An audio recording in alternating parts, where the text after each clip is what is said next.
Assalamualaikum and good morning, Madam Aisha Nurhuda. I am NOREZRINA ALISA, and on behalf of my group, I would like to introduce our presentation topic, biodiversity loss and habitat destruction. We choose this topic because biodiversity loss is becoming an increasingly critical situation affecting all humans, flora and fauna. In our pitch today, we will highlight how sustainable practices can provide effective and inclusive solutions to protect both nature and human well-being. Can you imagine a world where birds no longer sing, forests stand silent, and oceans lose their color? Well, this isn't science fiction. It is the reality we are heading towards if biodiversity continues to vanish. And right now, our planet is losing species at unprecedented rate. Deforestation, urban expansion, and pollutions are stripping away habitats, pushing countless of animals and plants toward extinctions. Every tree fell, every wetland drain, and every toxic spill chips away the delicate balance of life. But it's not just about wildlife. Biodiversity loss threatens our food security, clean water, climate stability, and even our health. When ecosystems collapse, we lose the services they quietly provide, such as pollinations, flood control, and disease regulations. And once a species is gone, it's gone forever. There will be no turning back for us. To combat biodiversity loss, we must adopt sustainable forestry and land use. This means protecting natural habitats, restoring degraded ecosystems, and designing cities with nature in mind.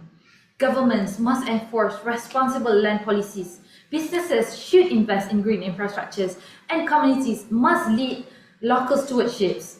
These practices are scalable, cost-effective, and proven to work globally. Unlike fragmented conservation efforts, this integrated approach balances the ecological health with human development, hence delivering a long-term resilience, cleaner environment, and thriving biodiversity. Let's act now. Support policies that protect habitats, invest in sustainable land use, and engage your community in conservation.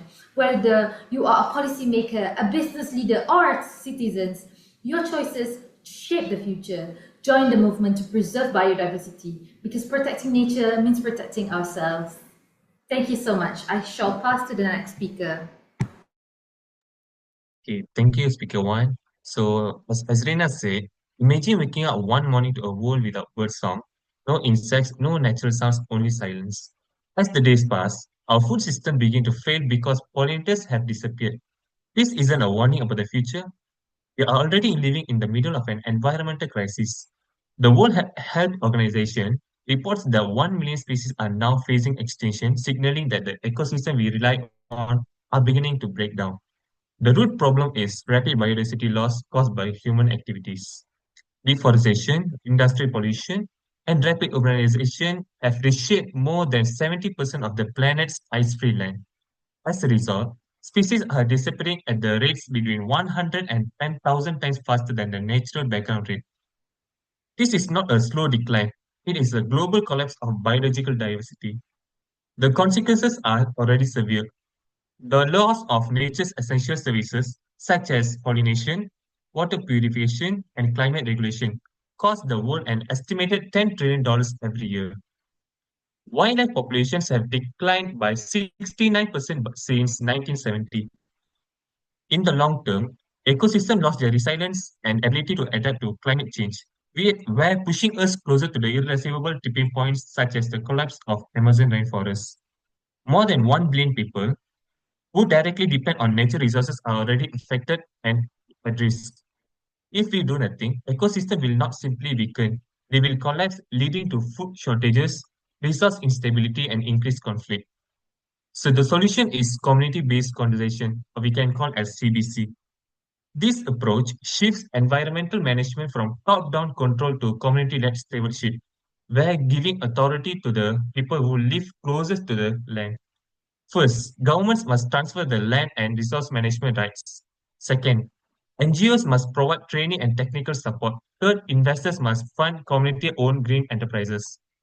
When the communities have ownership, they can protect forests, wildlife, and natural resources while earning income through ecotourism, regenerative farming, and sustainable businesses.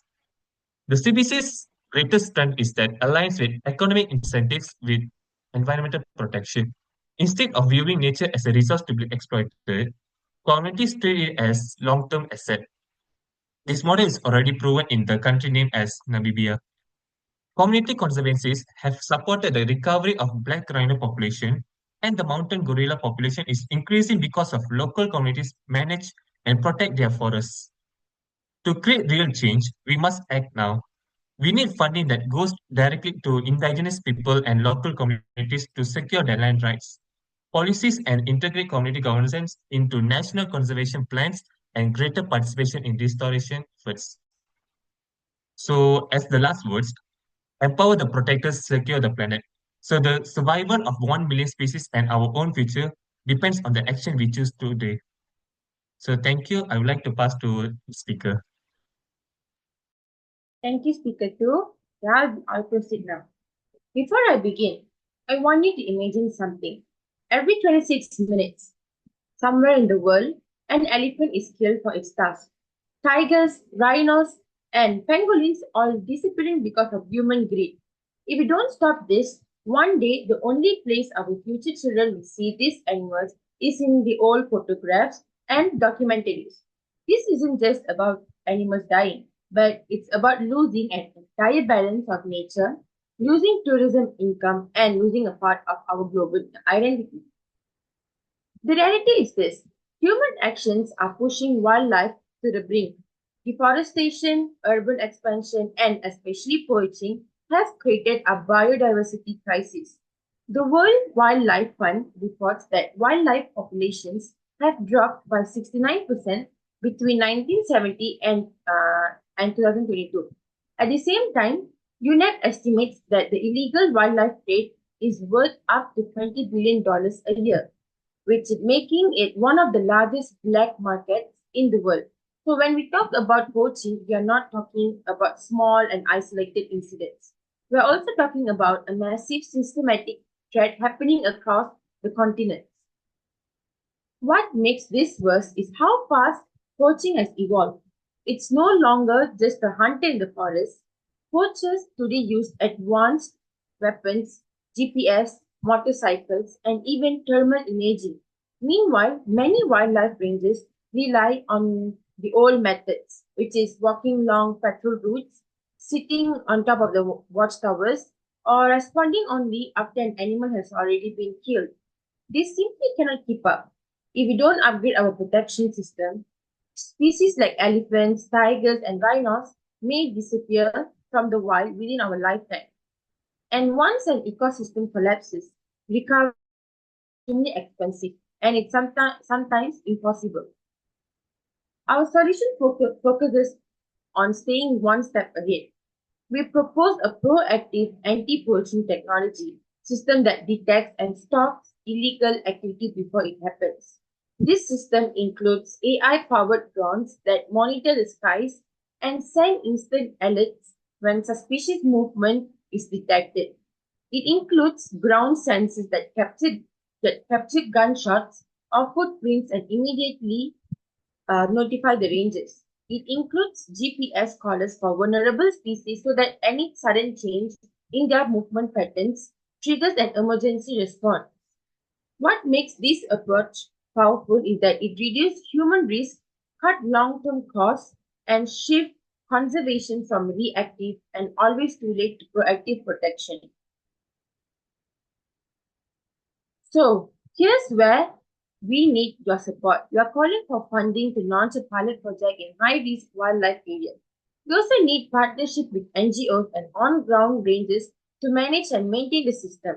And finally, we need your voice, your help in raising awareness and pushing decision makers to invest in technology-driven conservation.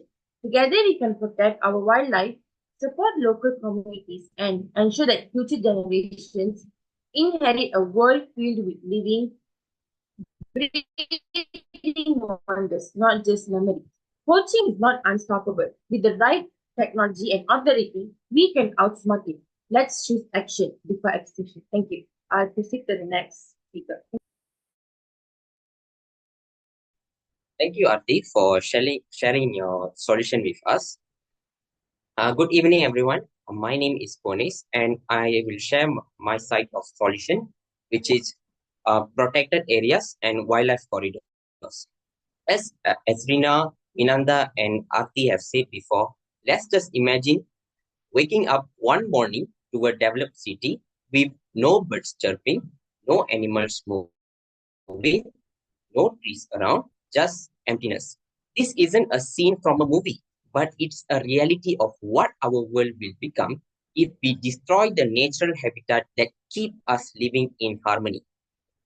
Forests are often called as lungs of our planet because they can absorb carbon dioxide and produce oxygen, which is very important to all living things in the world.